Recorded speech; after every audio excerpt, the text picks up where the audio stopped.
বকেয়া বেতন ভাতা, শ্রমিক ছাঁটাই ও শ্রমিক নির্যাতনের প্রতিবাদে নারায়ণগঞ্জের রূপগঞ্জে একটি রপ্তানিমুখী পোশাক কারখানায় শ্রমিক অসন্তোষ দেখা দিয়েছে। এ সময় পুলিশ ও শ্রমিকদের মাঝে দফায় দফায় ধাওয়া, পাল্টা ধাওয়া ও সংঘর্ষের ঘটনা ঘটে। প্রতিনিধি সাইদুর রহমান জানান, শনিবার সকাল ৮টায় উপজেলার মৌইকুলি এলাকার বি ব্রাদার্স কোম্পানি লিমিটেড নামে পোশাক কারখানায় এই শ্রমিক অসন্তোষ দেখা দেয়। পরিস্থিতি নিয়ন্ত্রণে আনতে পুলিশ বেশ কয়েক রাউন্ড টিয়ারশেল নিক্ষেপ করেন। ধাওয়া, পাল্টা ধাওয়া, সংঘর্ষ, ইটপাটকেল নিক্ষেপে ও টিয়ারশেল নিক্ষেপে শ্রমিক, পুলিশ, সাংবাদিক, পথচারী সহ অন্তত ২০ জন আহত হয়েছেন। উত্তেজিত শ্রমিকরা ঢাকা-সিলেট মহাসড়ক প্রায় ৫ ঘন্টা অবরোধ করে রেখেছেন।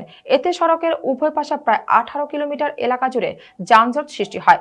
ভোগান্তিতে পড়েন যাত্রী, সাধারণ থেকে পথচারীরা। আটকা পড়ে রোগীবাহী অ্যাম্বুলেন্স। এ বিষয়ে কারখানা কর্তৃপক্ষের সঙ্গে কথা বলার চেষ্টা করলে তারা কোনো প্রকার কথা বলতে রাজি হননি। এছাড়া পুলিশের পক্ষ থেকেও তাৎক্ষণিক বক্তব্য পাওয়া যায়নি।